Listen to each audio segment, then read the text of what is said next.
Gjatë një dasme luksoze, një magnat tronditet kur një punëtore pastrimi ndërpret ceremoninë me një denoncim shkatërues. Ajo zbulon një plan mashtrimi milionësh, ku janë të përfshirë nusja dhe kontabilisti i kompanisë, përpara një audience të mbushur me biznesmen dhe politikan. Skandali bëhet lajm kombëtar dhe nis një transformim etik që do të ndryshojë përgjithmonë jetën e të gjithë të përfshirëve. Përpara se të fillojmë këtë histori, mos harroni të abonoheni në kanalin ton, të lini një pëlqim në video, gjë që është shumë e rëndësishme për ne, dhe na tregoni nga cili qytet po e ndiqni këtë histori. Mëngjesi i së shtunës zbarte plot shkëlqim mbi Tiranë, me atë diell të artë që dukej se bekonte momentet e veçanta të jetës. Në pallatin elegant të brigadave, në Lundër, gjithçka ishte përgatitur në mënyrë perfekte për dasmën e vitit.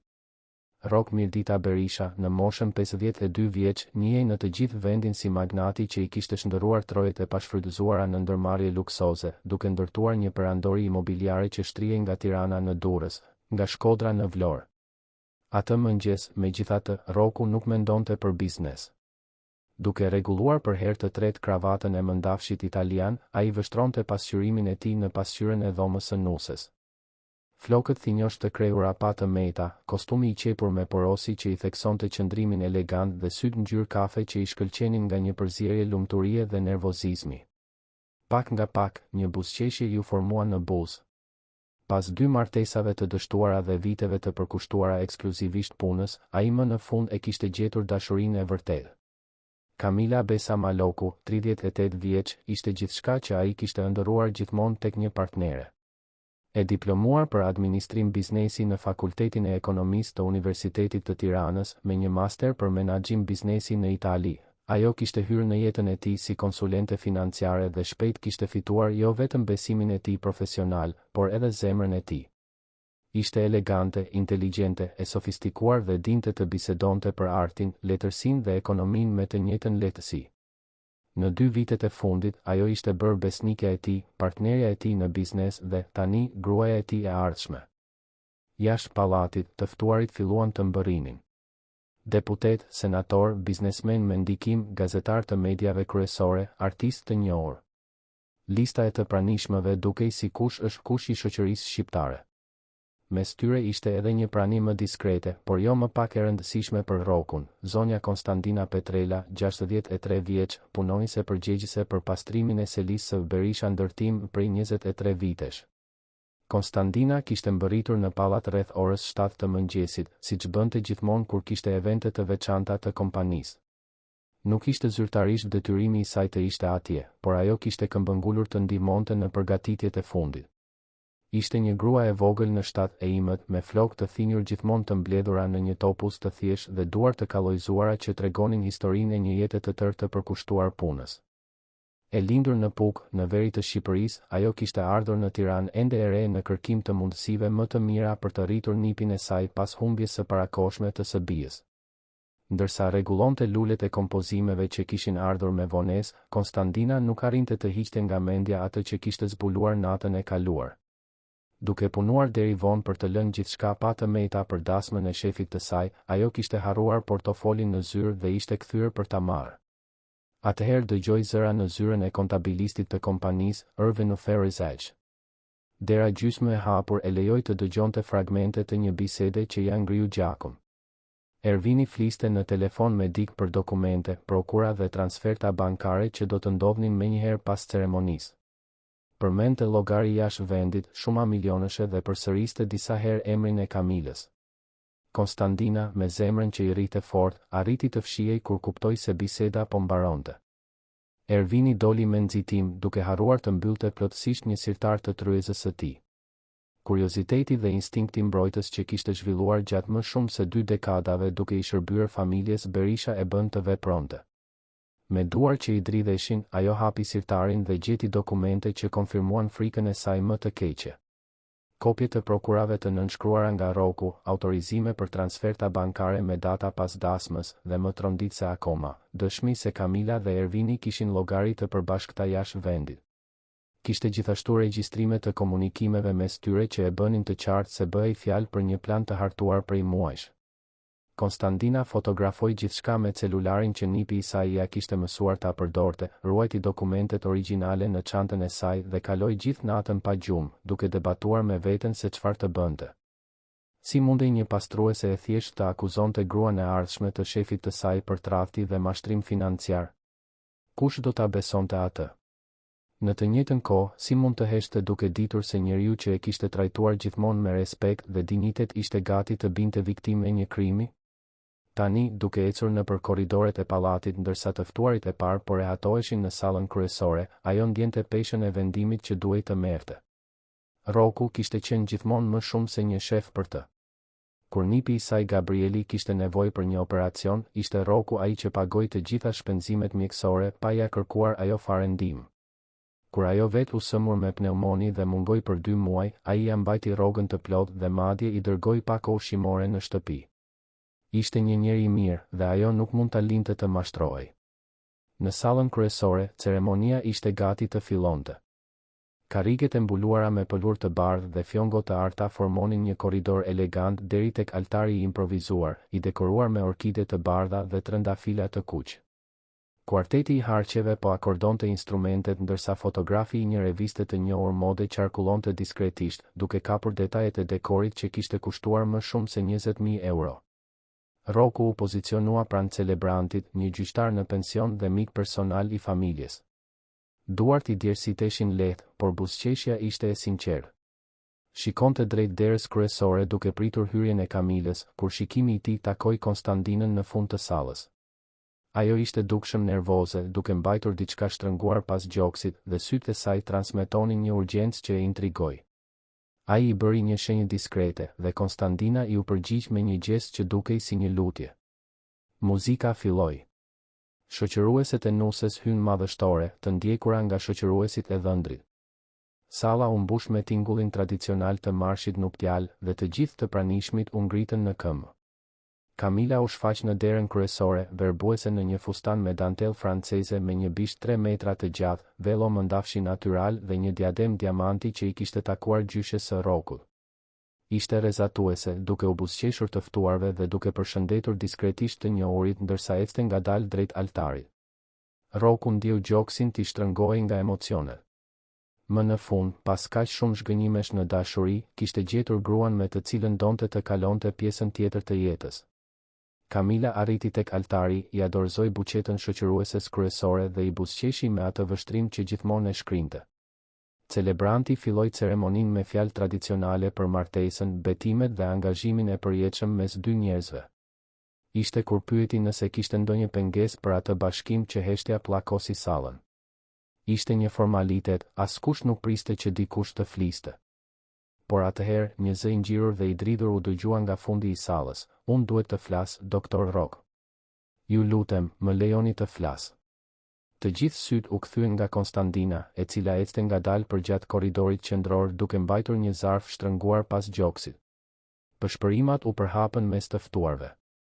Blicet e aparateve fotografike filluan të ndisen. Kamila u zbe dukshëm, ndërsa Ervini, i cili ishte mes të ftuarve, u përpoq diskretisht të drejtohej drejt një prej daljeve anësore. Roku, fillimisht i hutuar, shikoi Kamilën për një shpjegim, por ajo vetëm tundi kokën sikur nuk dinte se për çfarë bëhej fjalë. Konstantina, tha ai me zë të fortë por të butë, çfarë po ndodh? Gruaja arriti tek altari, këmbët i dridheshin dukshëm. Doktor Rock, e di që do të mërziteni me mua, por nuk mund t'ju lë të martoheni pa e ditur të vërtetën. Doktoresha Kamila dhe zoti Ervin po planifikojnë t'ju vjedhin. Unë i kam provat këtu. Heshtja që pasoi ishte shurdhuese. Kamila reagoi menjëherë, Rock, kjo është absurde. Kjo grua është qartësisht e trazuar. Si mund të lejosh që një punonjëse të ndërpres dasmën tonë me akuza të pabaza? Zëri i saj, normalisht i ëmbël dhe i kontrolluar, tani mbante një ashpërsi që Roku nuk e kishte vënë re kur më parë. Ervini, i cili po përpiqej të largohej diskretisht, ndaloi kur kuptoi se disa të ftuar po e vëzhgonin.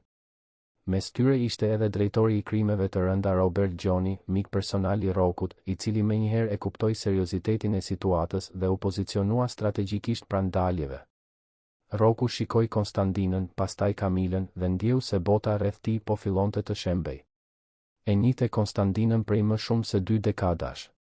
Ajo ishte një person i ndershëm, punëtore, nuk e kishte gënjur kur as për gjëra të vogla të përditshme. Nga ana tjetër, aty ishte gruaja për të cilën ishte dashuruar, e veshur si nuse, duke e parë me lot në sy dhe duke protestuar pafajësinë e saj.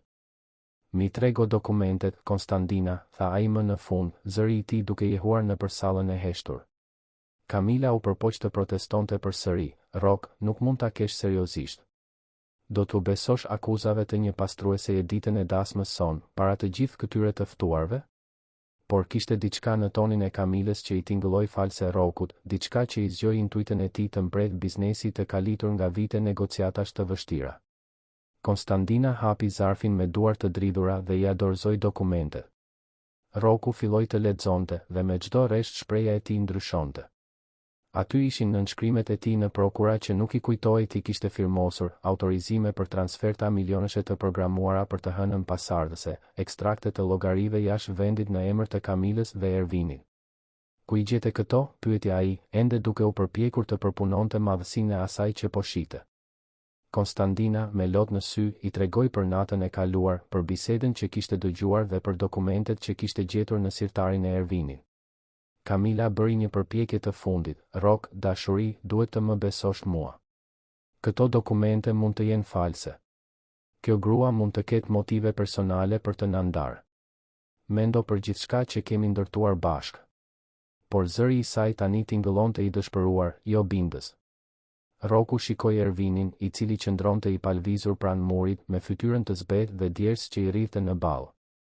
Ervin, e thiri ai me zë të lartë, eja këtu dhe shpjego këto dokumente. Kontabilisti u përpoq të tunte kokën sikur nuk dinte se për çfarë bëhej fjalë, por gjua e tij e trupit e tradhtonte plotësisht. Atëherë Roku mori vendimin që do të ndryshonte jo vetëm atë ditë, por edhe drejtimin e gjithë jetës së tij.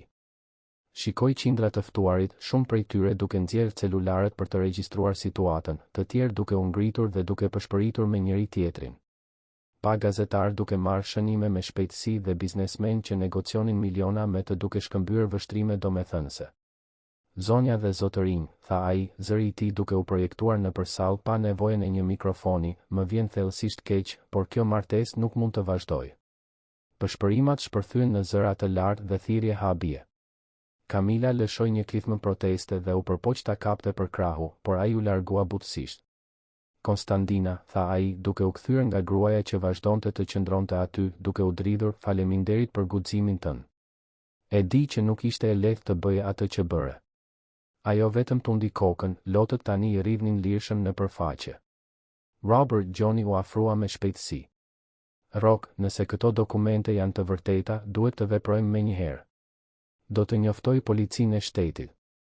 Roku u pajtua me kokë, ende duke u përpjekur të përthithte realitetin e situatës.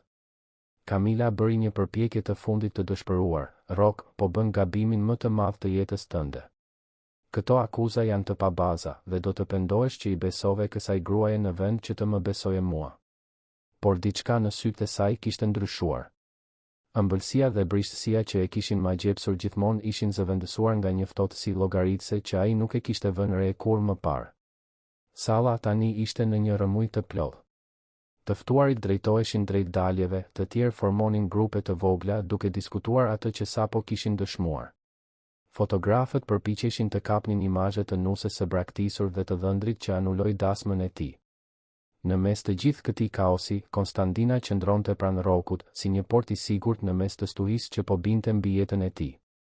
Ervini u përpoq për herë të fundit të aratisej, por Roberti tashmë kishte udhëzuar sigurimin e eventit. Kur policia e shtetit mbërriti 20 minuta më vonë, ai u gjet në parking duke u përpjekur të hynte në një makinë me targa false. Agjentët gjithashtu sekuestruan 2 pasaporta me identitete të ndryshme që ishin në posedimin e tij.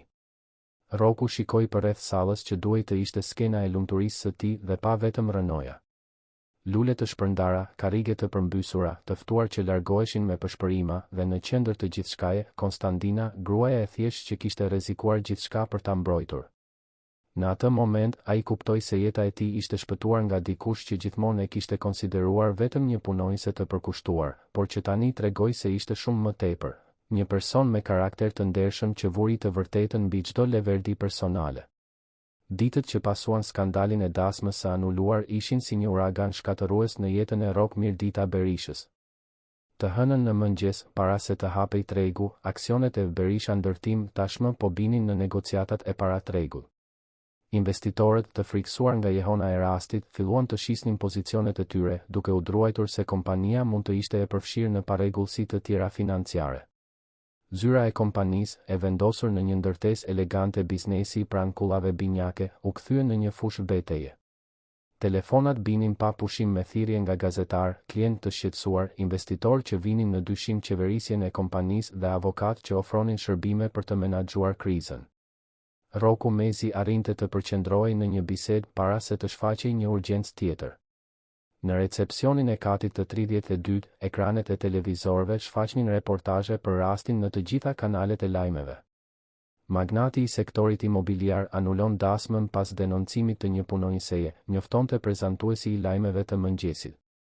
Skem milionëshe zbulohet pak momente para ceremonisë së martesës, plotësonte një kanal tjetër.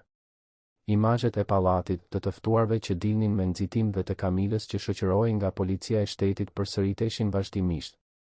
Konstantina kishte mbërritur në punë atë të hënë para se të lindte dielli, siç bënte gjithmonë prej më shumë se 2 dekadash. Por këtë herë, pesha e situatës e shoqëronte në çdo hap nëpër korridoret që i njihte aq mirë. Punonisit që më parë e përshëndetnin me natyrshmëri, tani e shikonin me një përzierje kurioziteti dhe respekti. Disa pëshpëriknin kur e shihnin të kalonte, të tjerë ndërprisnin bisedat e tyre pa pritur. Gabrieli, nipi i saj 22 vjeçar, student i administrimit në Universitetin Evropian të Tiranës, e kishte telefonuar natën e kaluar i shqetësuar. Gjyshe, pash në lajme. Dole në televizor. A je mirë?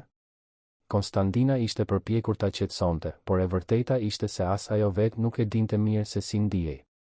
Nga njëra anë, ishte e sigurt se kishte bërë gjën e duhur.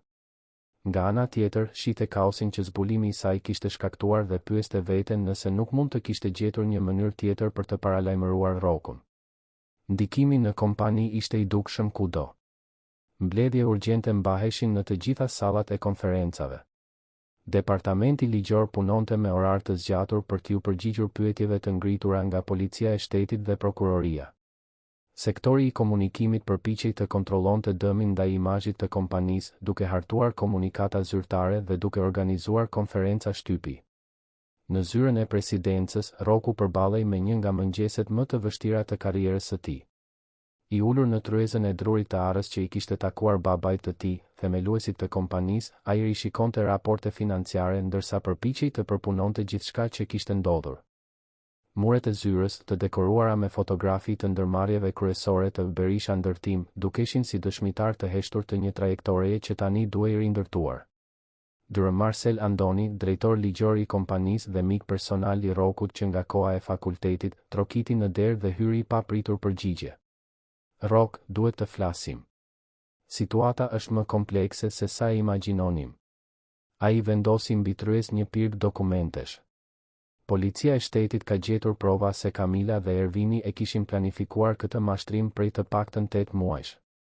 E kanë bërë edhe më parë në qytete të tjera, gjithmonë duke vënë në shënjestër biznesmen të suksesshëm. Roku kaloi duart nëpër flok, duke ndjerë peshën e tradhtisë në mënyrë edhe më intensive. Si munda të jem kaq i verbër, Marcel? Të gjitha shenjat ishin aty dhe unë thjesht i injorova sepse isha i dashuruar. Marceli u ul në koltukun përballë tryezës. Mos e torturo veten kështu. Ata ishin profesionist, Rok. Specialist në manipulim. Ajo që ka rëndësi tani është se si do të ecim përpara. Ndërkohë, 3 kate më poshtë, Konstantina pastronte metodikisht tualetin e grave në katin e 29, duke u përpjekur të mbante rutinën e saj normale në mes të kaosit. Por ishte e pamundur të injoroje bisedat që dëgjonte nëpër korridore. Disa punonjëse komentonin për guximin e saj, të tjera pyesnin nëse nuk duhej të kishte gjetur një mënyrë tjetër për të paralajmëruar shefin. Njëra prej tyre madje sugjeroi se Konstantina mund të kishte motive personale për të sabotuar dasmën. Atëherë Konstantina mori një vendim që po e piqte në mendjen e saj që nga nata e kaluar.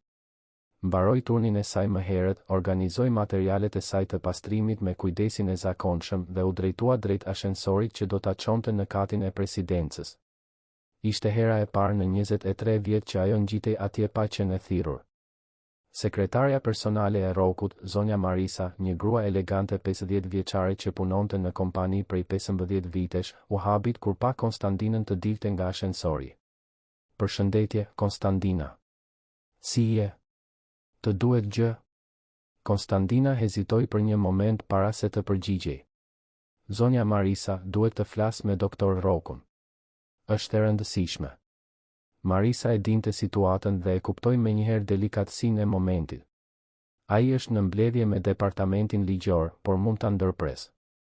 Ai me siguri do të dojë të flas me ty disa minuta më vonë. Roku u shfaq në recepcion dhe kur pa Konstandinën, fytyra e tij u ndriçua me një buzëqeshje të sinqertë, e para që nga e shtuna e kaluar. Konstandina, si je? Doja të kisha folur me ty më parë, por këto ditë kanë qenë një çmenduri. Ajo shikoi në dysheme, qartësisht e sikletosur. Doktor Rok, unë kam ardhur këtu për të dhënë dorëheqjen. Nuk mund të punoj më këtu pas asaj që ndodhi. Roku u befasua dukshëm. Si kështu, dorëheqjen? Konstandina, ti më shpëtove jetën, shpëtove kompaninë time. Pse do të largohesh? Lotët filluan t'i rridhnin në përfytyrë. Doktor Rok, unë I shkaktova një poshtërim të tmerrshëm zotërisë suaj. Para të gjithë atyre njerëzve të rëndësishëm, gazetarëve, televizionin. Zotëria juaj gjithmonë më ka trajtuar aq mirë dhe unë përfundova duke ju ekspozuar në atë mënyrë. As nuk mund të flerehat duke menduar për këtë. Roku ndjeu një emocion të thellë kur kuptoi pastërtinë e shqetësimeve të Konstandinës. Aty ishte një grua që I kishte shpëtuar pasurinë dhe reputacionin, dhe prapse prap ndjej fajtore që I kishte shkaktuar siklet publik. Konstandina, hyr në zyrën time, të lutem. Duhet të flasim me qetësi. Për herë të parë në 2 dekada, Konstandina hyri në zyrën e presidencës së Berisha ndërtim. Sytë e saj përshkuan ambientin me admirim diskret, pamja panoramike e qytetit përmes dritareve të xhamit, mobiljet impozante, veprat e artit në mure, çmimet e biznesit në rafte kristali. Roku e ftoi të ulej në koltukun përballë tryezës së tij, të njëjtin ku pak momente më parë ishte ulur Marseli. Konstandina, dua të më dëgjosh me vëmendje, tha Roku, zëri I tij I mbushur me sinqeritet. Ajo që bëre të shtunën nuk ishte një poshtërim për mua. Ishte akti më I madh I besnikërisë dhe guximit që dikush ka treguar ndonjëherë për mua. Ti rrezikove punën tënde, pozicionin tënd, qetësinë tënde për të më mbrojtur nga njerëz që donin të më shkatëronin. Ajo tundi kokën me ndrojtje. Por doktor Rok ishte kaq e sikletshme para të gjithë atyre të ftuarve të rëndësishëm. Roku u përkul përpara, duke vendosur një kontakt të drejt për drejt vizual me të. Konstandina, ata njerëz që ishin atje janë biznesmen, politikan, njerëz të botës së biznesit. Ata respektojnë guximin dhe integritetin mbi gjithçka. Ajo që bëre nuk më turpëroi, më lartësoi. U tregoj të gjithëve se çfarë lloj punonjësish kam, çfarë lloj kulture ekziston në këtë kompani. Biseda u ndërpre nga një trokitje në derë. Marseli u kthye me një shprehje të shqetësuar. Rok, më fal që ndërhyj, por kemi një situatë. Këshilli administrativ kërkon një mbledhje të jashtëzakonshme për nesër. Ata po vënë në dyshim menaxhimin e kompanisë dhe mënyrën se si u trajtua rasti. Roku pshertiu thellë. Marcel, të prezantoj Konstandinën, gruan që shpëtoi këtë kompani. Konstandina, ky është Dr. Marseli, drejtori ynë ligjor. Marseli I zgjati dorën Konstandinës me respekt të sinqertë. Zonja Konstandina, është një ndër t'ju njoh. E gjithë kompania ju ka borxh. Konstandina, ende e ndrojtur, I shtrëngoi dorën dhe falenderoi me zë të ulët. Roku qëndroi në heshtje për disa momente dhe pastaj diçka u ndriçua në sytë e tij. Konstandina, kam një propozim për ty. Por më parë, dua të më përgjigjesh me sinqeritet, në këto 23 vjet që punon këtu, ke vëzhguar se si funksionon kompania. Nëse do të mund të ndryshoje diçka për ta bërë më të mirë, çfarë do të ishte? Konstandina u befasua nga pyetja. Askush kur nuk ja kishte kërkuar mendimin për funksionimin e kompanisë. Ajo hezitoi, por Roku e inkurajoi me një gjest. Mund të flasësh, me të vërtet dua ta di. Mirë, doktor Rock, nëse po pyesni vërtetë. Filloi ajo ngadalë, unë mendoj se ndonjëherë njerëzit në zyra nuk flasin si duhet me njëri tjetrin. Unë shoh punonjës që din për probleme, por kanë frikë të flasin. Shoh të tjerë që bëjnë gjëra të gabuara dhe askush nuk ka guxim t'i denoncoj. Dhe shoh gjithashtu shumë shpërdorim, njerëz që nuk e vlerësojnë punën e njëri tjetrit. Rocku dhe Marceli shkëmbyen vështrime domethënëse. Analiza e Konstandinës, megjithse e shprehur me gjuhë të thjeshtë, prekte në thelb problemet e qeverisjes korporative me të cilat përballeshin shumë kompani. Vazhdo, të lutem, kërkoi Rocku. Unë mendoj se nëse njerëzit do të respektonin më shumë njëri tjetrin, nëse do të kishin një vend ku të flisnin kur diçka nuk është në rregull, dhe nëse të gjithë do ta dinin se të bësh gjën e duhur është më e rëndësishme se sa të mbrosh shefin apo kolegun, kompania do të ishte shumë më e mirë. Konstantina i tha të gjitha këto me një frym, sikur t'i kishte mbajtur këto mendime për vite me radhë. Rocku u ngrit dhe shkoi te dritarja, duke soditur qytetin poshtë. Pas disa momentesh, u kthye nga Konstantina me një shprehje të vendosur. Konstantina, dua të ofroj një pozicion të ri në këtë kompani. Dua që ti të jesh drejtoresha jonë e kulturës organizative. Heshtja që pasoi ishte totale. Konstantina e shikoi Rockun sikur ai të kishte folur në një gjuhë tjetër. Doktor Rock, mendoj se nuk e kuptova mirë. Po flisni për drejtori? Unë jam pastruese, as nuk e kam mbaruar gjimnazin. Konstantina, Rocku u kthye në karrigen e tij, në këto dekadat e fundit, kam punësuar drejtues me master në Harvard, konsulent ndërkombëtar me savë të patëmeta, profesionist me certifikime nga e gjithë bota. Dhe e dini çfarë kam zbuluar? Letra pranon gjithçka. Ajo që nuk pranon është karakteri, integriteti, aftësia për të bërë gjën e duhur edhe kur është e vështirë. Dhe ti i ke të gjitha këto.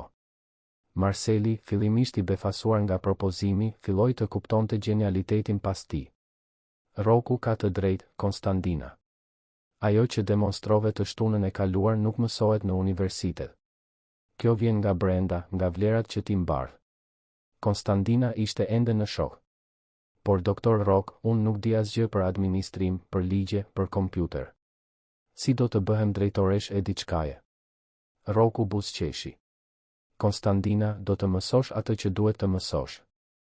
Do të sigurojmë të gjitha kurset e nevojshme, do të kemi një ekip për të mbështetur. Por gjën kryesore ti tashmë e ke, aftësinë për të parë çfarë është gabim dhe guximin për të bërë diçka në lidhje me të.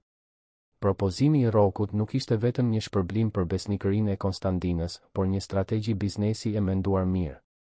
Ai kuptoi se kompania kishte nevojë për një transformim të thellë në kulturën e saj organizative, dhe kush më mirë për të udhëhequr këtë transformim se sa dikush që e njihte kompaninë nga baza, që kishte besimin e punonjësve të gjitha niveleve dhe që kishte demonstruar integritet të padiskutueshëm? Çfarë saktësisht do të bëja si drejtoresh e kulturës organizative? Pyeti Konstantina, zëri i saj ende i lëkundur. Rocku u përkul përpara, i entuziazmuar nga mundësia. Ti do të krijosh kanale që punonjësit të mund të denoncojnë parregullsi pa frikën e hakmarrjes. Do të zhvillosh programe trajnimi për etikën e biznesit. Do të vendosësh politika për të siguruar që të gjithë të trajtohen me respekt, pavarësisht nga pozicioni që mbajnë. Me pak fjalë, ti do të garantosh që Berisha Ndërtim të jetë një kompani ku të bësh gjën e duhur është gjithmonë zgjedhja më e lehtë. Marceli plotësoi, Konstantina, përvoja jote në këto vite, duke njohur çdo departament, çdo punonjës, çdo proces, kjo është një njohuri që asnjë konsulent i jashtëm nuk mund ta kishte. Ti e njeh këtë kompani nga brenda dhe nga jashtë. Konstantina qëndroi në heshtje për minuta të tëra, duke përpunuar ofertën. Më në fund, ajo foli, doktor Rock, pranoj, por me një kusht. Rocku ngriti vetullat, kurioz. Pranoj, por dua që zotëria juaj ta di se unë do t'i bëj gjërat në mënyrën time. Nëse shoh diçka të gabuar, do të flas, pa marrë parasysh se kush është personi. Nëse zotëria juaj një ditë bën diçka që nuk është e drejtë, unë do të kem guximin t'ju them edhe juve. Rocku qeshi sinqerisht për herë të parë pas disa ditësh. Konstantina, pikërisht për këtë të dua në këtë pozicion. Më duhet dikush që të më mbajë në vijë të drejtë, që nuk ka frikë të më konfrontoj kur është e nevojshme. Transformimi i Konstantinës nga pastruese në drejtoresh nuk do të ishte vetëm simbolik, por do të përfaqësonte një ndryshim themelor në filozofinë e kompanisë. Roku po vinte bastë se vlerat e vërteta dhe integriteti personal ishin më të rëndësishme se diplomat dhe certifikimet, një vizion revolucionar në botën korporative shqiptare.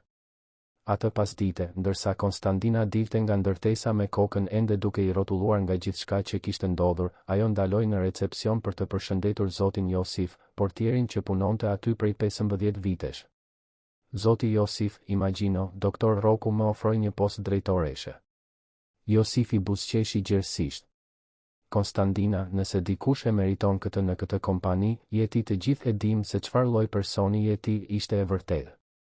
Në korridoret e Berisha ndërtim, Konstantina njihej dhe respektohej nga të gjithë.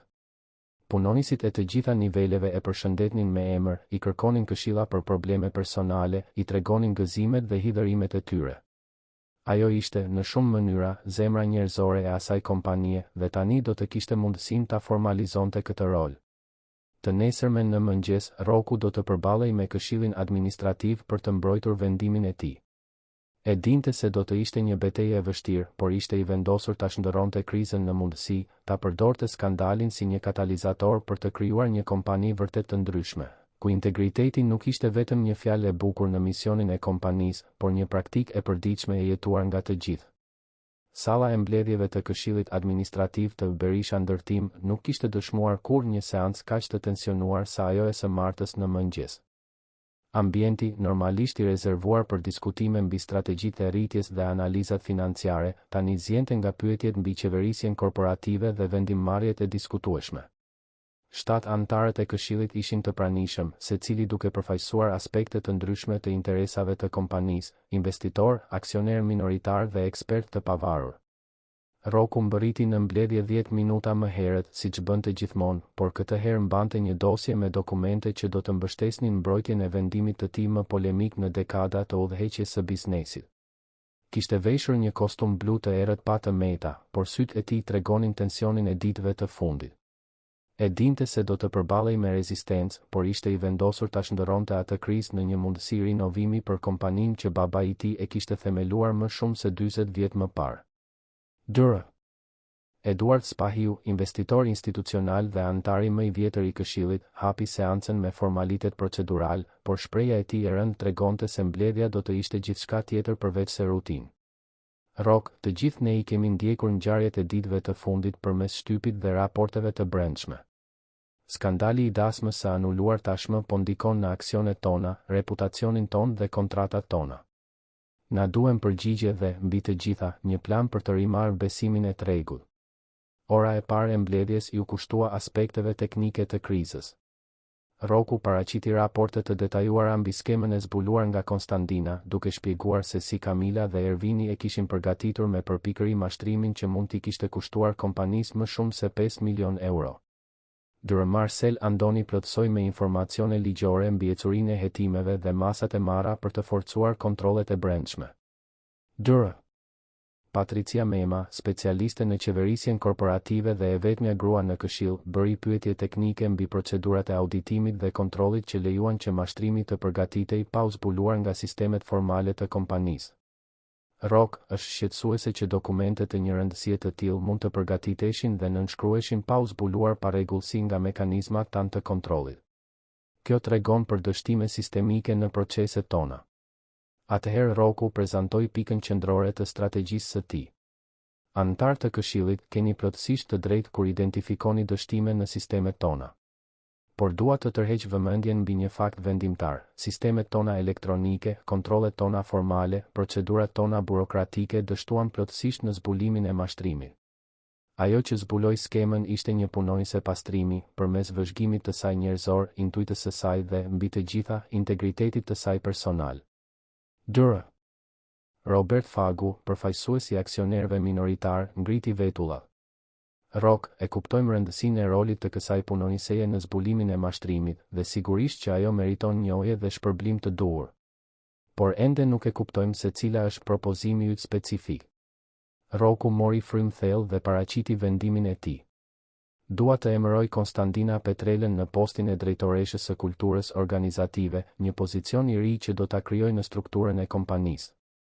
Heshtja që pasoi ishte pothuajse e prekshme. Antarët e këshillit shikuan njëri tjetrin, disa me shprehje habie, të tjerë me skepticizëm të hapur. Dure Eduardi ishte i pari që foli.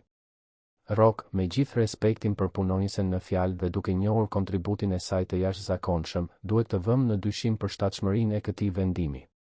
Po flasim për një pozicion drejtorie në një kompani me aksione në bursë, me përgjegjësi fiduciare dhe rregullatore komplekse. Cilat janë kualifikimet formale të këtij personi për të marrë një përgjegjësi të tillë? Rocku e kishte parashikuar këtë kundërshtim dhe ishte i përgatitur ta mbronte.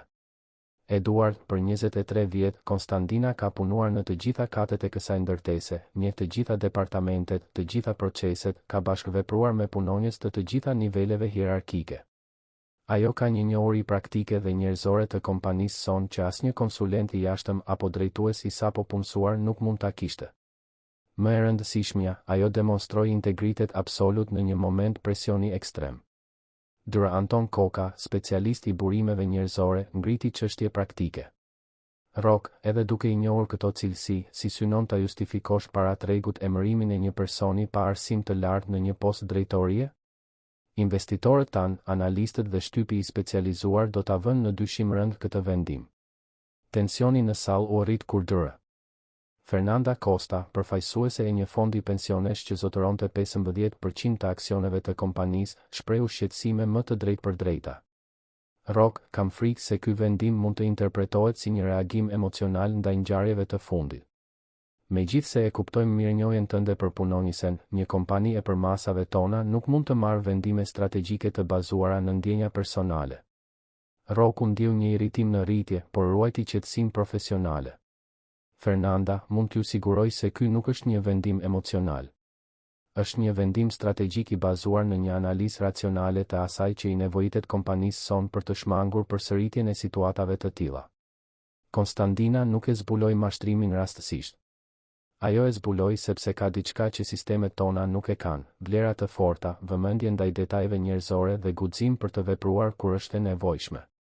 Dura Marceli, duke kuptuar se Rocku kishte nevojë për mbështetje, vendosi të ndërhynte. Antar të këshillit do të doja të shtoja një perspektivë ligjore. Rregulloret e reja mbi pajtueshmërinë dhe qeverisjen korporative kërkojnë që kompanitë të zbatojnë një kulturë organizative që promovon denoncimet dhe transparencën. Konstantina demonstroi pikërisht llojin e sjelljes që këto rregullore kërkojnë të inkurajojnë. Dura Patricia, e cila kishte qëndruar mendueshëm gjatë diskutimit, bëri një vërejtje të mprehë.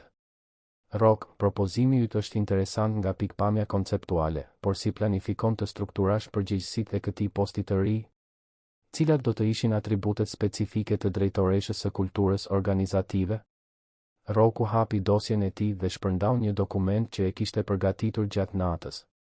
Patricia, kam hartuar një propozim të detajuar.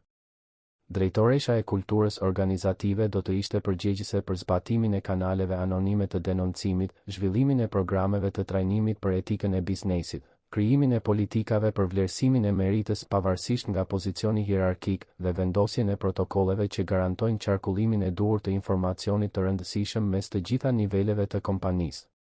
Dura Eduardi e shqyrtoi dokumentin me vëmendje. Rock, këto janë përgjegjësi të rëndësishme, por tradicionalisht u atribuohen departamenteve të burimeve njerëzore dhe pajtueshmërisë.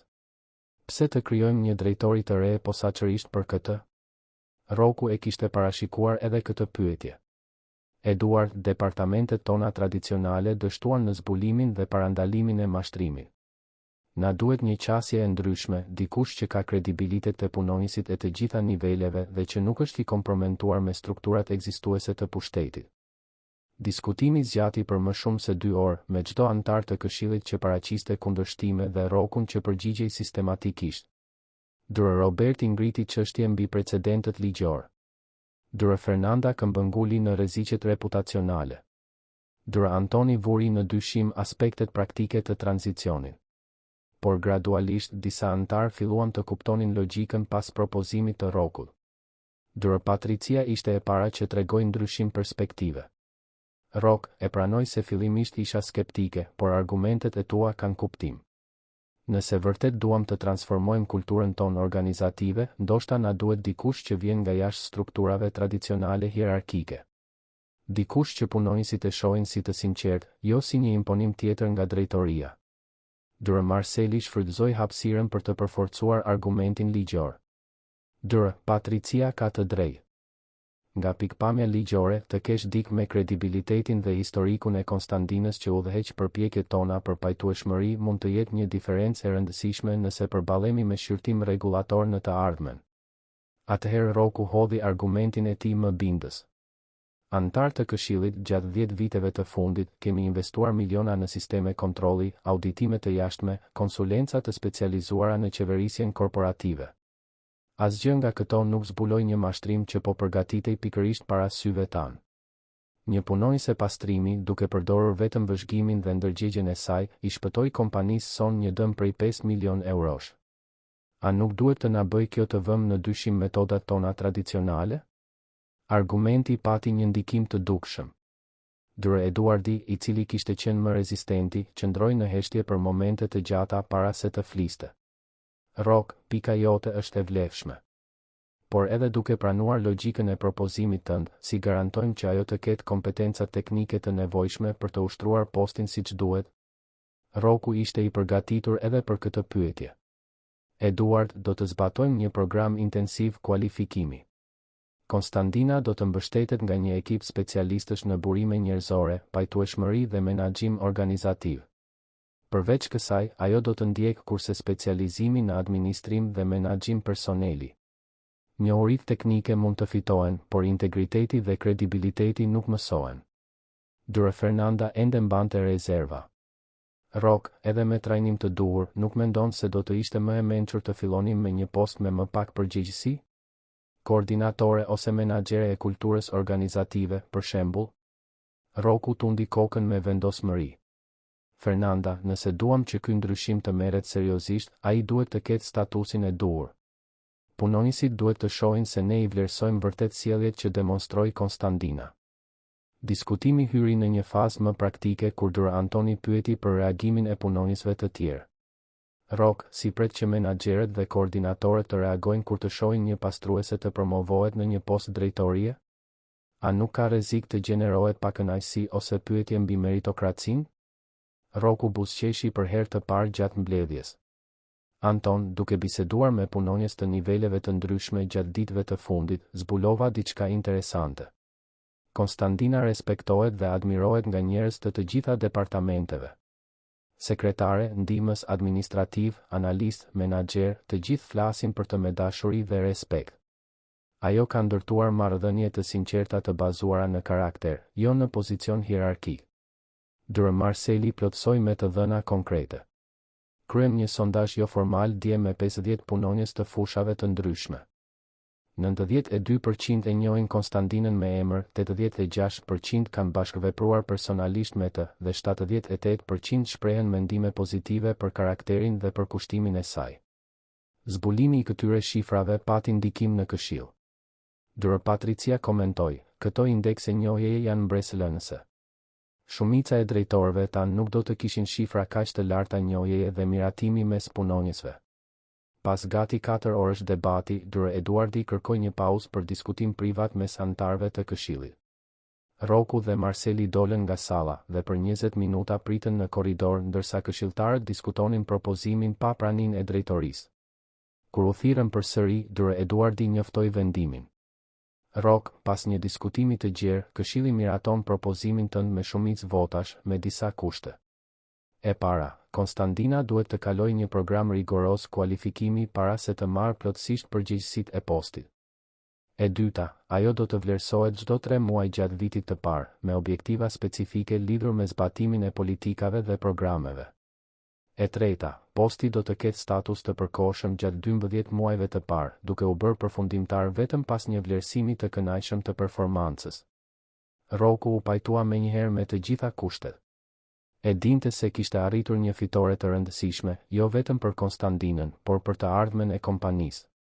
Vendimi përfaqësonte më shumë se një promovim individual, simbolizonte një ndryshim themelor në filozofinë organizative të Berisha ndërtim.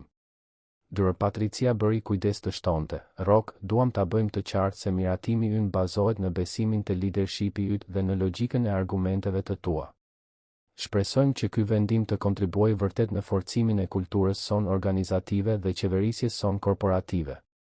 Pas mbledhjes, ndërsa anëtarët e këshillit shpërndaheshin, Dure Marceli i komentoi Rokut, ja dole, por ishte ngushtë. Eduardi dhe Fernanda votuan kundër, Patricia dhe Roberti votuan pro, dhe 3 të tjerët u ndan deri në momentin e fundit. Roku pshërtiu i lehtësuar. E rëndësishme është që ja dolëm, Marcel. Tani fillon puna e vërtetë. Duhet të tregojmë se morëm vendimin e duhur. Atë pasdite, Roku thiri Konstandinën përsëri në zyrën e tij për t'i komunikuar miratimin e këshillit dhe për të diskutuar hapat e ardhshëm. Konstandina, këshilli miratoi emërimin tënd si drejtoresh e kulturës organizative, njoftoi ai me një buzëqeshje. Por do të ketë disa kushte që duhet t'i përmbushim. Konstandina, e cila ende po përshtatej me idenë e largimit nga puna si pastruese, dëgjoi me vëmendje shpjegimet mbi trajnimet, vlerësimet dhe objektivat. Doktor Rok, a jeni i sigurt se do t'ja dal t'i bëj të gjitha këto? Pyeti ajo, zëri i saj duke treguar një përzierje entuziazmi dhe shqetësimi. Konstandina, po të mos isha i sigurt, nuk do të isha përballur me këshillin për të mbrojtur emërimin tënd. Do të kesh të gjithë mbështetjen e nevojshme, por gjën më të rëndësishme ti tashmë e ke, besimin e punonjësve dhe vendosmërinë për të bërë gjën e duhur. Ditët e para të Konstandinës si drejtoresh e caktuar ishin intensive dhe sfiduese. Ajo u prezantua me një ekip asistentësh të specializuar në burime njerëzore dhe pajtueshmëri, të cilët do ta ndihmonin në tranzicion. Dure Carlo Mima, një specialist në menaxhimin organizativ i punësuar posaçërisht për ta mbështetur, mbeti i impresionuar nga aftësia e saj për të përfitur informacion dhe nga perspektiva e saj unike mbi problemet e kompanisë. Zonja Konstandina, komentoi Dure Carli pas një seance planifikimi, vizioni juaj mbi problemet e komunikimit të brendshëm është më i saktë se shumë diagnoza organizative që kushtojnë qindra mijëra euro. Konstandina buzëqeshi me ndrojtje. Dure, Karl, unë thjesht them atë që shoh prej 23 vitesh duke punuar këtu. Por jo gjithçka ishte e qetë. Disa menaxher dhe koordinator, veçanërisht ata me arsim të lartë dhe vite përvoje korporative, treguan rezistencë delikate ndaj strukturës së re. Komentet në korridore vinin në dyshim vendimin e Rokut, duke sugjeruar se ishte një masë populiste ose një reagim emocional ndaj skandalit të dasmës. Konstandina e vuri re rezistencën, por vendosi ta përballonte me strategjinë e saj karakteristike, punë të përkushtuar dhe rezultate konkrete. Filloi të zbatonte ndryshime të vogla që gjeneruan ndikim të menjëhershëm. Krijoi një kuti sugjerimesh anonime në çdo kat, vendosi orare javore për të pritur punonjës që donin të bisedonin për problemet në mjedisin e punës dhe organizoi takime mujore me përfaqësues të gjitha departamenteve. Sugjerimet e para në kuti zbuluan probleme që drejtoria nuk i dinte fare, konflikte mes mbikëqyrësve dhe vartësve, raste të ngacmimit moral që mbuloheshin, shpërdorime materialesh për shkak të mungesës së komunikimit mes sektorëve, dhe punonjës me ide të vlefshme që kur nuk kishin gjetur një kanal për t'i shprehur ato. Gabrieli, nipi i saj, ndiqte transformimin e gjyshes së tij me admirim dhe krenari. Në bisedat familjare, ai komentonte, gjyshe, ti ke qenë gjithmonë e veçantë, por tani të gjithë po e shohin këtë. Shokët e mi të fakultetit u mahnitën kur morën vesh se gjyshja ime u bë drejtoresh e një kompanie të madhe. Në një nga mbledhjet e para departamentale që Konstandina drejtoi, ajo i befasoi të gjithë me qasjen e saj të drejtë për drejtë dhe praktike. Njerëz, e di që shumë prej jush po pyesin veten se çfarë do t'ju mësoj një pastruese për administrimin. Unë nuk do t'ju mësoj administrim, sepse ju dini më shumë se unë për këtë. Por unë do t'ju mësoj për një gjë që e kam mësuar në këto vite, si t'i bëni njerëzit të ndihen të vlerësuar dhe të respektuar, pavarësisht nga posti që mbajnë. Salla, fillimisht skeptike, gradualisht u përfshi nga prezantimi i saj. Konstandina tregoi histori konkrete, punonjës që largoheshin nga kompania sepse ndiheshin të injoruar nga mbikëqyrësit e tyre, probleme që mund të ishin zgjidhur shpejt nëse do të kishte komunikim më të mirë me sektorëve, dhe mundësi të humbura sepse sugjerimet e vlefshme të punonjësve të niveleve të ulta hierarkike nuk arrinin kurrë te drejtoria. Dure Ferdinand Oldashi, menaxher projektesh me 15 vjet përvojë në kompani, komentoi pas mbledhjes, duhet ta pranoj se isha skeptik, por zonja Konstandina ka një perspektivë që ne, të bllokuar në rutinat tona administrative, e kemi humbur. Ajo e sheh kompaninë si një organizëm njerëzor, jo vetëm si një strukturë burokratike. gradualisht rezistenca fillestare filloi të linte vendin respektit dhe, në disa raste, admirimin. Punonisit e të gjitha niveleve filluan ta kërkonin Konstandinën për diskutime që shkonin përtej çështjeve profesionale. Ajo u bë një këshilltare jo formale, dikush të cilit njerëzit i besonin për të dëgjuar problemet e tyre dhe për të ofruar perspektiva të ekuilibruara. Transformimi nuk kaloi pa u vënë re nga shtypi i specializuar. Revistat e biznesit filluan të raportonin për eksperimentin social të Berisha Ndërtim, disa me skepticizëm, të tjerë me kuriozitet të sinqert për rezultatet që kjo qasje jo konvencionale mund të gjeneronte. Artikujt vinin në dyshim nëse vendimi i Rrokut ishte vizionar apo i papërgjegjshëm, por të gjithë ishin dakord se përfaqësonte një thyrje të rëndësishme me standardet tradicionale të menaxhimit të biznesit në Shqipëri. Analistët e tregut vëzhgonin me vëmendje treguesit e kompanisë, duke pritur shenja se si ky ndryshim kulturor do të ndikonte në rezultatet financiare dhe operacionale. 3 muaj pas emërimit të saj, Konstandina paraqiti raportin e saj të parë 3 mujor para Këshillit. Shifrat ishin mbresëlënëse, ulje prej 30% në ankesat e punës, rritje prej 25% në sugjerimet për përmirësime operacionale dhe reduktim i ndjeshëm në largimet e punonjësve. Më e rëndësishmja, një anketë e klimës organizative tregoi përmirësim të konsiderueshëm në indekset e kënaqësisë dhe angazhimit të punonjësve. Dure Eduardi, i cili kishte qenë një nga më skeptikët në lidhje me emërimin, pranoi gjatë mbledhjes: Konstandina duhet ta pranoj se rezultatet e tua fillestare janë inkurajuese.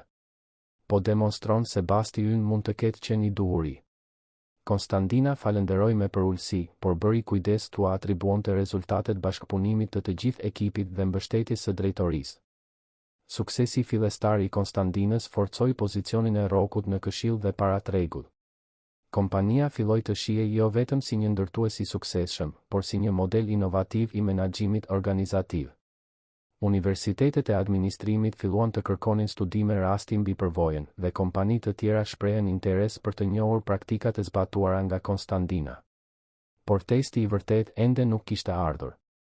E kaluara e Kamilës dhe Ervinit ende nuk ishte zbuluar plotësisht dhe zbulimet të reja ishin gati të dilnin në dritë, duke testuar edhe një herë strukturën etike që Konstandina po ndërtonte brenda Berisha Ndërtim.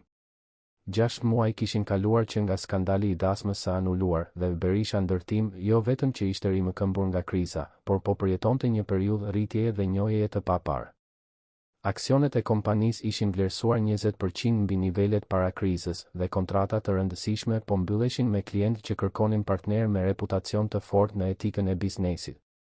Konstandina, tani plotësisht e përshtatur me rolin e saj si drejtoresh e kulturës organizative, kishte transformuar jo vetëm proceset e brendshme të kompanisë, por edhe perceptimin që tregu kishte për Berisha Ndërtim.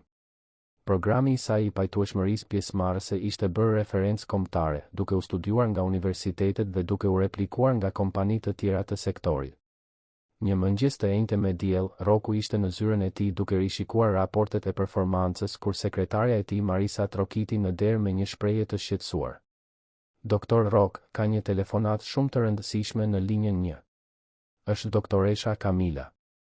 Heshtja që pasoi ishte e ngarkuar me tension. Rroku nuk kishte dëgjuar për ish të fejuarën e tij që nga dita kur ajo u mor nga policia e shtetit. A tha se për çfarë bëhet fjalë, pyeti Rroku, zëri i tij duke treguar sikletin që emri ende i shkaktonte. Marisa hezitoi. Tha se ka një propozim të rëndësishëm, diçka për ta mbyllur gjithë këtë çështje një herë e mirë. Rroku qëndroi në heshtje për disa momente, pastaj kërkoi t'ia transferonin thirrjen. Zëri i Kamilës tingëllonte ndryshe në telefon, më pak i sigurt, më llogaritës se sa e mbante mend ai. Rrok, e di që kjo telefonat duhet të jetë një surprizë, por duhet të flas me ty personalisht. Kam një propozim që mund t'ju interesoj ty dhe kompanisë tënde. Rroku u përgjigj ftohtë: Kamila, nuk kemi asgjë për të biseduar. Ti po ndiqesh penalisht për mashtrim dhe avokatët tanë po merren me këtë përmes kanaleve të duhura. Rrok, të lutem, më dëgjo. Unë mund të bëj që ti të tërheqësh të gjitha akuzat kundër meje. Në këmbim, publikoj një komunikat ku pranoj se u manipulova nga Ervini, i cili po vepronte i vetëm. Kjo do t'i kursente kompanisë tënde një gjykim të gjatë dhe të sikletshëm, që do ta mbaj këtë skandal në media për muaj të tërë, tha Kamila, zëri i saj duke mbartur të njëjtën bindje që dikur e kishte pushtuar Rrokun. Propozimi ishte joshës nga pikpamja praktike. Një gjykim publik me të vërtetë do ta mbante çështjen në qendër të vëmendjes, mund të gjeneronte spekulime të reja në media dhe ndoshta të ndikonte në imazhin e kompanisë për rindërtimin e të cilit ishte investuar kaq shumë përpjekje. Por Roku kishte ndryshuar shumë në muajt e fundit. Përvoja me Konstandinën i kishte mësuar të vlerësonte integritetin mbi Leverdin. Kamila do të mendoj për propozimin tënd dhe do të jap një përgjigje brenda 48 orësh, tha ai, duke mbyllur telefonatën. Por Roku tashmë e dinte se cili do të ishte vendimi i tij. Më e rëndësishmja, e dinte me kë donte ta diskutonte këtë çështje para se të jepte një përgjigje përfundimtare. Një orë më vonë, Konstandina ishte ulur në sallën e mbledhjeve ekzekutive, duke dëgjuar Rokun të tregonte bisedën me Kamilën. Ajo dëgjonte me vëmendje, duke bërë pyetje specifike dhe duke marrë shënime në një blok që e mbante gjithmonë me vete. Kur Roku mbaroi së shpjeguari propozimin, ai e shikoi drejt për drejt. Konstandina, të solla këtu sepse i besoj gjykimit tënd etik. Nga pikpamja praktike, pranimi i propozimit të Kamilës ndoshta është vendimi më i zgjuar për kompaninë. Do të shmangte ekspozimin e zgjatur në media, do ta mbyllte çështjen shpejt dhe do të na lejonte të përqendroheshim plotësisht në të ardhmen. Çfarë mendon ti për këtë? Konstandina qëndroi në heshtje për disa minuta, duke reflektuar qartësisht mbi kompleksitetin e situatës. Më në fund, ajo foli me bindjen që Roku kishte mësuar ta respektonte dhe admironte. Doktor Rok, ju më pyetët se çfarë mendoj, kështu që do të them të vërtetën. E vërteta nuk është diçka që negociohet në varësi të asaj që është më e leverdishme. Nëse doktoresha Kamila bëri atë që bëri, ajo duhet të përgjigjet për të, pavarësisht nëse është e sikletshme apo jo për ne. Ajo bëri një pauzë, duke i rregulluar fjalët me kujdes. Doktor Rok, nëse ne e pranojmë këtë propozim, çfarë mesazhi po u dërgojmë të gjithë punonjësve që na pan të krijojmë këtë program etike? Çfarë mesazhi po u dërgojmë njerëzve të tjerë që mund të jenë duke menduar të bëjnë mashtrime të ngjashme? Që nëse ofron një marrëveshje të leverdishme, gjithçka është në rregull? Roku buzëqeshi. Ishte pikërisht përgjigjja që priste, por duhej ta dëgjonte nga Konstandina për të konfirmuar se po merrte vendimin e duhur për arsyet e duhura. Konstandina, ke të drejtë. E vërteta vërtet nuk është e negociueshme. Të nesërmen në mëngjes, ai telefonoi Kamilës dhe e refuzoi kategorikisht propozimin e saj. Refuzimi i Rokut solli pasoja të papritura. Ervini, i cili deri atëherë kishte heshtur duke shpresuar se Kamila do të arrinte një marrëveshje që do t'i favorizonte, u tërbua kur mësoi se bashkëpunëtorja e tij kishte dështuar në negociata. Në një kthes që askush nuk e parashikoi, ai vendosi të bashkëpunonte plotësisht me policinë e shtetit, duke zbuluar detaje që ndryshuan plotësisht dimensionin e çështjes. Dër Robert Gjoni, drejtori i krimeve të rënda që hetonte çështjen, i telefonoi Rokut një të premte pasdite me informacione që e lanë të shtangur. Rok, duhet të ulesh për të dëgjuar atë që na tregoi Ervini. Mashtrimi kundër teje nuk ishte një rast i izoluar. Kamila dhe ai janë pjesë e një skeme shumë më të madhe, që tashmë ka viktimizuar biznesmen në të paktën 5 qytete të ndryshme. Zbulimet e Ervinit ishin mbresëlënëse në sofistikimin dhe mizorinë e tyre.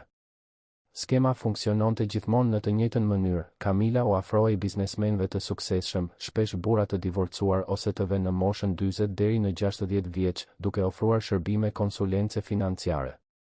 Formimi i saj i fortë akademik dhe sofistikimi personal e lehtësonin afrimin në mjedise biznesi dhe sociale të nivelit të lartë.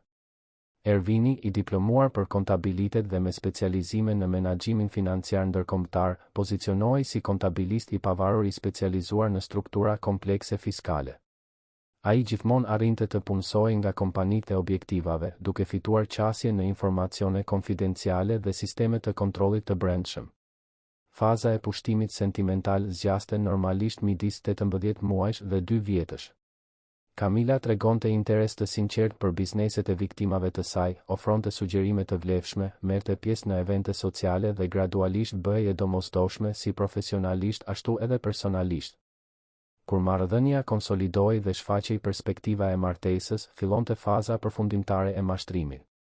Ervini përgatiste dokumente false, prokura mashtruese dhe struktura bankare jashtë vendit që do të lejonin transferimin e shumave të konsiderueshme menjëherë pas zyrtarizimit të martesës. Transfertat ishin gjithmonë të programuara për të ndodhur në fundjavë ose festa, kur sistemet e kontrollit bankar funksiononin me ekipe të reduktuara dhe mbikëqyrje më të vogël. Rock, sipas Ervinit, ata e kanë aplikuar këtë mashtrim me sukses të paktën 6 biznesmen, shpjegoi Roberti. Shumat e përvetësuara arrin në më shumë se 20 milion euro. Disa raste as nuk kanë arritur në dijen e autoriteteve sepse viktimat preferuan të negocionin marrëveshje private për të shmangur ekspozimin publik. Por kishte një zbulim edhe më tronditës. Babai i Kamilës, deputeti Xhemal Maloku, jo vetëm që dinte për aktivitetet kriminale të së bijës, por edhe merrte pjesë aktive në skem. Ai përdorte ndikimin e tij politik për të mbuluar krimet, duke ndërhyrë në hetimet policore dhe duke ofruar mbrojtje kur ndonjë rast kërcënonte të bëhej publik. Deputeti Maloku merrte 15% të gjitha shumave të përvetësuara, vazhdoi Roberti.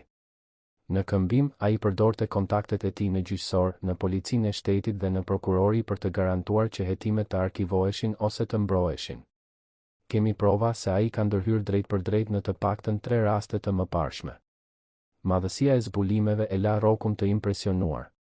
Ai kishte qenë viktim jo e një mashtrimi të izoluar, por e një organizate kriminale të sofistikuar që operonte prej vitesh me mbrojtje politike të nivelit të lartë. Zbulimi i Konstandinës nuk kishte shpëtuar vetëm kompaninë e tij, por potencialisht 10 viktima të tjera të ardhshme. Në javët në vijim, hetimet u intensifikuan. Policia e shtetit nisi operacionin në shtëpia prej Letre, duke arrestuar Kamilën, Ervinin dhe deputetin Maloku në një aksion të koordinuar që pati jehon kombëtare. Dokumentet e sekuestruara zbuluan ekzistencën e llogarive bankare në parajsa fiskale, prona të blera me shuma të përvetësuara dhe një rrjet bashkëpunëtorësh që përfshinte politikanë të tjerë, drejtues bankash dhe operator financiar. Ishte në këtë kontekst që Rocku mori një vendim që do të shënonte përfundimisht trashëgimin e tij biznesore dhe personale. Gjatë një bisede me Konstandinën mbi ndikimin që rasti po kishte në perceptimin publik mbi etikën e biznesit, ajo bëri një vërejtje që e frymëzoi thellësisht. Doktor Rock, unë mendoj se sa kompani të tjera mund të jenë duke kaluar situata të ngjashme, me punonjës që dinë për gjëra të gabuara, por nuk kanë guxim ose nuk dinë si të denoncojnë. Sa Kamila dhe Ervin janë atje duke bërë mashtrime sepse e dinë që njerëzit preferojnë të fshehin se sa të përballen me të vërtetën? Reflektimi i Konstandinës mbolli një farë në mendjen e Rockut. Nëse ai kishte arritur të transformonte kompaninë e tij përmes vlerësimit të integritetit dhe krijimit të kanaleve efektive për denoncime etike, pse të mos e zgjeronte këtë përvojë të organizata të tjera? Konstandina, çfarë thua të krijojmë një fondacion të dedikuar për promovimin e integritetit në mjedisin e biznesit? Mund të ofrojmë trajnime, konsulenca, programe pajtueshmërie për kompani të tjera që duan të zhvillojnë kultura organizative më etike, propozoi Rocku. Sytë e Konstandinës u ndriçuan nga ideja. Doktor Rock, kjo do të ishte e mrekullueshme. Imagjinoni sa njerëz mund të ndihmonim, sa kompani mund të mbronin nga mashtrime si ky. Ata kaluan javët në vijim duke zhvilluar konceptin, duke përcaktuar objektivat dhe duke strukturuar atë që do të bëhej fondacioni ndërtimi i integritetit. Fondacioni do të ishte një organizat jo fitimprurse e dedikuar për promovimin e transparencës, etikës dhe integritetit në mjedisin e biznesit shqiptar. Do të ofronte programe trajnimi për punonjës të gjitha niveleve, konsulenca të specializuara në pajtueshmëri dhe qeverisje korporative, dhe do të krijonte një rrjet kombëtar kanalesh denoncimi për parregullsi biznesi. Kur Rocku i ofroi Konstandinës presidencën e fondacionit të ri, ajo fillimisht hezitoi. Doktor Rock, unë as nuk e dija se çfarë ishte një fondacion deri javën e kaluar. Si do të bëhem presidente e diçka e kaq të rëndësishme? Rocku buzëqeshi. Konstandina, do të mësosh për fondacionet, për menaxhimin, për të gjitha aspektet teknike të nevojshme. Por gjën kryesore ti tashmë e ke, kredibilitetin, integritetin dhe aftësinë për të frymëzuar njerëz të tjerë të bëjnë gjën e duhur.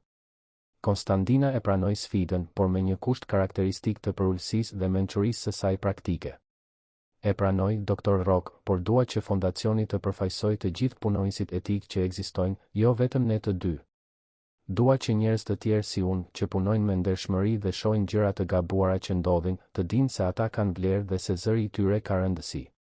Krijimi i fondacionit, ndërtimi i integritetit, u njoftua në një konferencë shtypi që gjeneroi jehon kombëtare. biznesmen, akademik, gazetar të specializuar dhe përfaqësues të organizatave të shoqërisë civile e vlerësuan nismën. Fondacioni shpejt mori propozime partneriteti me universitete, shoqata biznesi dhe organe qeveritare. Gabrieli, nipi i Konstandinës që tani ishte në vitin e fundit të administrimit, ndiqte transformimin e gjyshes së tij me admirim në rritje.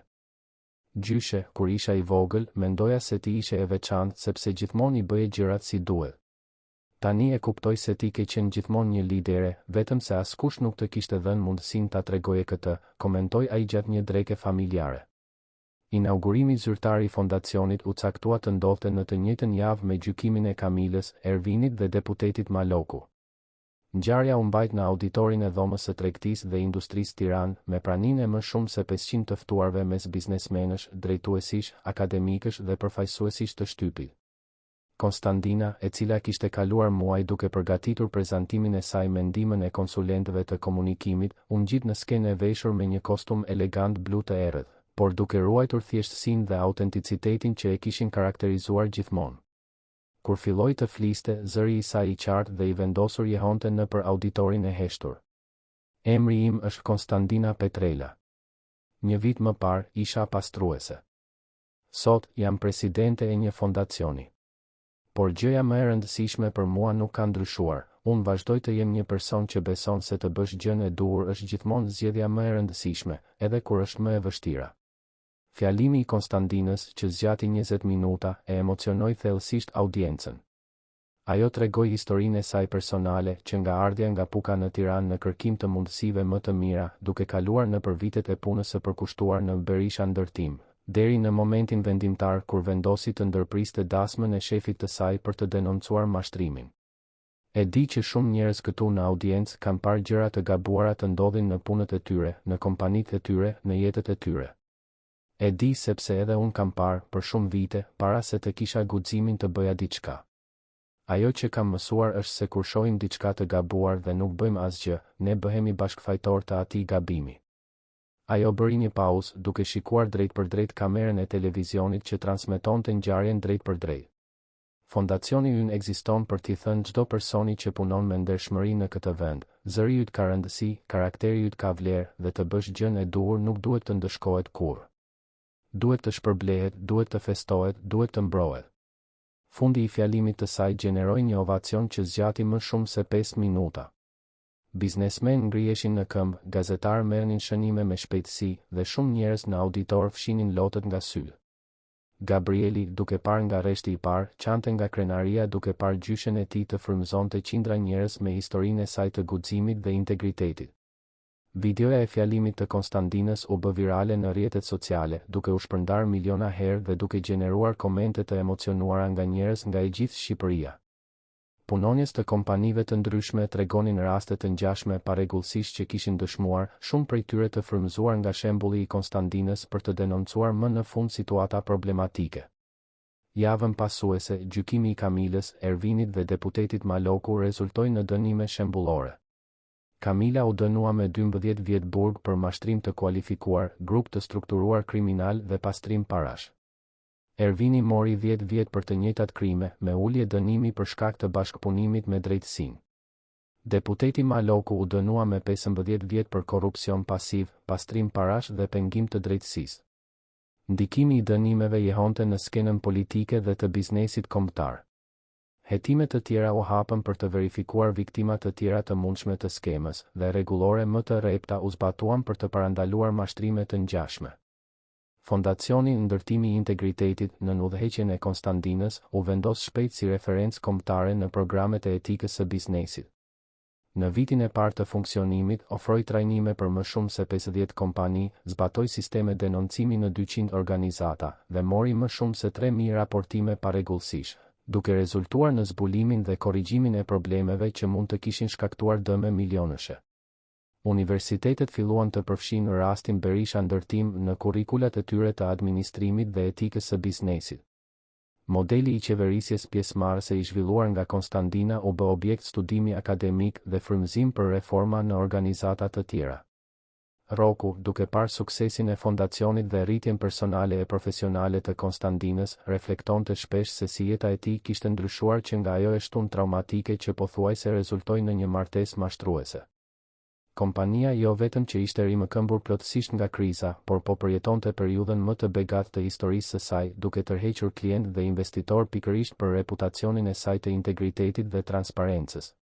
Konstantina transformoi jo vetëm kompaninë time, por edhe perspektivën time mbi leadershipin dhe vlerat, komentonte Roku në intervista mbi menaxhimin e biznesit. Ajo më mësoi se kompetenca teknike pa integritet personal është një kombinim i rrezikshëm dhe se leadershipi i vërtet fillon me shembullin personal të bërjes së gjës së duhur, pavarësisht pasojave. 2 vjet pas skandalit të dasmës së anuluar, Berisha ndërtim ishte bërë shembull kombëtar i qeverisjes korporative dhe kulturës organizative. Konstantina, tani e njohur kombëtarisht si specialiste në etikën e biznesit, vazhdonte të jetonte në të njëjtën shtëpi të thjeshtë ku kishte rritur Gabrielin, por rutina e saj përfshinte leksione në universitete, konsulenca për kompani të mëdha dhe pjesëmarrje në programe televizive mbi sipërmarrjen dhe leadershipin. Gabrieli, i sapo diplomuar në administrim, vendosi të ndiqte hapat e gjyshes së tij në fushën e etikës së biznesit. Gjyshe, ajo që më mësove ti nuk ishte për administrimin apo biznesin. Ishte për karakterin. Dhe kjo është diçka që nuk mësohet në fakultet, tha ai gjatë diplomimit të tij, ku Konstantina ishte ftuar si folse kryesore. Në fjalimin e saj të diplomimit, Konstantina reflektoi mbi udhëtimin që e kishte çuar nga pastruese në presidente fondacioni, por theksoi se ndryshimi më i rëndësishëm nuk kishte qenë në titullin apo pozicionin e saj social, por në aftësinë për të frymëzuar njerëz të tjerë të vlerësonin integritetin mbi leverdin. Të dashur të diplomuar të rinj, ju do të hyni në tregun e punës me njohuri të shkëlqyera teknike, por dua t'ju lë një këshill të fundit. Mos harroni kurrë se suksesi i vërtet nuk matet vetëm me atë që arrini, por me mënyrën se si e arrini. Bëni gjithmonë gjën e duhur, edhe kur askush nuk po shikon, edhe kur është më e vështirë, edhe kur të gjithë rreth jush po bëjnë gabim. Fondacioni ndërtimi i integritetit vazhdonte të rritej dhe të zgjeronte ndikimin e tij. Partneritetet me organizata ndërkombëtare e quan modelin shqiptar të qeverisjes pjesëmarrëse në vende të tjera të Ballkanit. Konstantina udhëtonte rregullisht për konferenca ndërkombëtare, gjithmonë e shoqëruar nga Gabrieli, i cili ishte bërë krahu i saj i djathtë në fondacion. Gjatë një prej këtyre udhëtimeve në Mal të Zi, Konstantina takoi Maria Gjonin, një punonjëse pastrimi të një kompanie malazeze që kishte denoncuar parregullsi në organizatën e saj dhe po përballej me hakmarrje. Zonja Konstantina, historia juaj më dha guximin të bëja atë që ishte e drejtë, edhe pse e dija se do të ndëshkohesha për këtë, tha Maria përmes një përkthyesi. Raste si ai i Marias përsëriteshin rregullisht. Historia e Konstantinës ishte bërë simbol ndërkombëtar se integriteti dhe guximi mund të dalin nga çdo pozicion hierarkik, duke frymëzuar njerëz në rrethana të ngjashme në të gjithë botën. Një të shtunë mbrëma, 3 vjet pas dasmës së anuluar që i ndryshoi jetën, Konstantina ishte në shtëpi duke rregulluar foto të vjetra me Gabrielin kur gjeti një imazh të saj nga ditët e para në Berisha ndërtim. Ishte një grua e re, e ndrojtur, që mbante një fshesë dhe buzëqeshte me ndrojtje para kamerës. Gjyshe, shiko sa ke ndryshuar, komentoi Gabrieli, duke krahasuar foton e vjetër me një imazh të kohëve të fundit të Konstantinës duke folur në një konferencë ndërkombëtare. Gabriel, dashuria ime, unë nuk kam ndryshuar aq shumë. Unë kam qenë gjithmonë i njëjti person nga brenda. Ajo që ndryshoi ishte se bota më në fund pa se kush isha unë në të vërtetë, u përgjigj ajo, duke përqafuar nipin me dashuri. Në atë moment reflektimi të qetë, Konstantina kuptoi plotësisht kuptimin e udhëtimit të saj. Nuk bëhej fjalë vetëm për një histori personale të i kalimi, por për një demonstrim se vlerat e vërteta mund të transformojnë organizata të tëra, të frymëzojnë ndryshime sistemike dhe të krijojnë trashëgimi që të i kalojnë brezat. Gabrieli, duke parë gjyshen e tij me admirim të ri për të rirë, bëri një vërejtje që përmblodhi në mënyrë perfekte ndikimin e transformimit të saj. Gjyshe, dhurata më e madhe që më dhe nuk ishin mundësitë që arrite përmes fondacionit. Ishte mësimi se të bësh gjën e duhur ja vlen gjithmonë, pavarësisht se sa kohë duhet për t'u njohur. Historia e Konstantina Petrelës ishte bërë një legjendë e gjallë, duke frymëzuar mijëra njerëz të besonin se integriteti individual mund të gjenerojë ndryshime kolektive, se guximi moral ka më shumë vlerë se pozicionet hierarkike, dhe se të bësh gjën e duhur, edhe kur është e vështirë, gjithmonë shpërblehet në fund. Fondacioni i saj vazhdonte të lullëzonte, kompania e saj ishte bërë model kombëtar i etikës së biznesit dhe trashëgimia e saj personale frymëzonte një brez të ri liderësh biznesi të përkushtuar ndaj transparencës dhe integritetit. Ajo që kishte filluar si një moment guximi në një dasmë të ndërprerë ishte shndërruar në një lëvizje kombëtare të transformimit organizativ. Vite më vonë, kur e pyesnin për sekretin e suksesit të saj, Konstantina gjithmonë përgjigjej me përullësinë që e karakterizonte: "Nuk ka sekret. Ekziston vetëm zgjedhja e përditshme për të bërë gjën e duhur, për t'i trajtuar njerëzit me respekt dhe për të mos pasur kurrë turp se kush je apo nga vjen. Pjesa tjetër është pasojë e natyrshme e këtyre zgjedhjeve." Dhe kështu, gruaja që dikur kishte ndërprerë një dasmë për të shpëtuar shefin e saj nga një mashtrim milionësh u bë simbol kombëtar se leadershipi i vërtet nuk varet nga titujt apo pozicionet, por nga karakteri, guximi dhe angazhimi i palëkundur ndaj integritetit. Të dashur dëgjues, shpresojmë që historia e Konstantinës dhe Rrokut t'ju ketë prekur thellë në zemër. Nëse ky rrëfim guximi, transformimi dhe integriteti ju ka emocionuar aq sa na emocionoi ne kur e treguam, lini pëlqimin tuaj më poshtë, abonohuni në kanalin ton dhe ndani në komente se cili moment ju ka shënuar më shumë në këtë udhëtim. Çdo ditë, ne sjellim histori intensive si kjo, që zbulojnë anën më fisnike të shpirtit njerëzor dhe tregojnë se të bësh gjën e duhur ja vlen gjithmonë. Faleminderit që na ndoqët në këtë histori shprese dhe transformimi. Deri në episodin e ardhshëm, ku do të vazhdojmë të eksplorojmë misteret e zemrës njerëzore përmes rrëfimeve që frymëzojnë dhe transformojnë.